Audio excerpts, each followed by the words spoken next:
خلاص خلصنا رمضان بكل عاداته وتفاصيله وتقاليده الجميلة، وكمان عرفنا الكحك وأصله وحكايته إيه. البسكوت حاجة حديثة على الشعب المصري، بس اللي مش هتنازل عنها أبدا ولن أتزحزح ولن أتنحنح عنها هي العيدية. طبعا ده عيد العيدية، ملكوش حجة بقى، تبعتولي العيدية لو سمحت. مش هتنازل، أنا عايزة العيدية ماليش دعوة. هتقولوا لي بالطلب ليها بقلب جامد ليه؟ هقول لكم عشان انا هقول لكم دلوقتي على تاريخ العيديه. هو العيديه هي كلمه مشتقه من كلمه العيد، وهي بتعني الفلوس او الهدايا اللي بيتم توزيعها في ايام العيد. ليها اسامي مختلفه تانية، فبنلاقيها في السعوديه مثلا بتسمى الفرحيه، في سوريا بتسمى الخارجيه، في المغرب بتسمى بفلوس العيد ودي بتكون ليها قيمه معينه، وفي الكويت بتسمى بالقرقيعان ودي عبارة عن خليط ما بين المكسرات. عن تاريخ العيدية فأقدر أرجعها إلى عهد رسول الله صلى الله عليه وسلم، اللي بيحرص دايما على إرساء تقاليد الفرحة والبهجة في العيد. وهنلاقي إن العبادات الأساسية هي زكاة الفطر اللي بيتم إخراجها قبل صلاة العيد، ودي بهدف تحقيق التكافل ما بين أفراد المجتمع وإدخال البهجة والسرور على الفقراء والمحتاجين. فلا أقدر إن أنا أعتبر إن عبادة زكاة الفطر هي النواة الأساسية للعيدية. حسب دكتور إبراهيم العناني عضو اتحاد المؤرخين العرب بيقول لنا إن العيدية بيطلق عليها اسم الرسوم في أدابير الدواوين والتوسعة في وثائق الوقت. لو احنا دلوقتي بندي العيدية للأطفال، فكان زمان الملوك بيوزعوا العيدية مع كسوة العيد على الفقراء والمحتاجين، وده بيكون خارج اللي بيتم توزيعه على الفقهاء وقراء القرآن اللي بيختموا القرآن ليلة الفطر أو ليلة العيد بالدراهم. في مؤرخ العصر الفاطمي كالوزير عبد الملك المسبحي وتؤيد الدين البرقيزي إن العيدية ظهرت لأول مرة في العصر الفاطمي في عهد الخليفة المعز لدين الله الفاطمي، اللي استخدمها لاستمالة قلوب المصريين في بداية حكمه، وده كان عن طريق توزيع الهدايا والفلوس والحلويات والكسوة العيد مع كل عيد،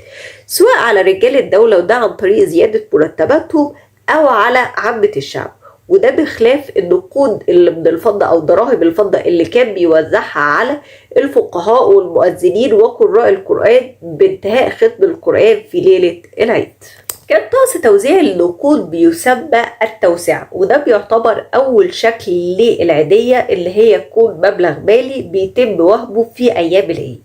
فنلاقي ان الخليفة كان بيقف في شرفة قصره وبيبتدي ينصر او يحدف على الناس اللي جاية تعيد عليه بالدراهم والدنانير الذهبية. في عهد الدولة الأيوبية هنلاقي ان حصل فيه تراجع في طقوس الاحتفال بالعيد، وده بسبب انشغالهم بالحروب الصليبية. اما مع استقرار حكم المماليك في مصر والشام فهنلاقي ان طقوس الاحتفال بالعيد رجعت وازدهرت مرة تانية وبقوة، وكانت العيدية في الفترة دي بتسمى الجابقية، وهي عبارة عن مبلغ مالي بيتم صرفه بأمر مباشر من السلطان كمرتب خاص بالعيد لموظفي الدولة من الجند وكبار الموظفين وحتى الأمراء.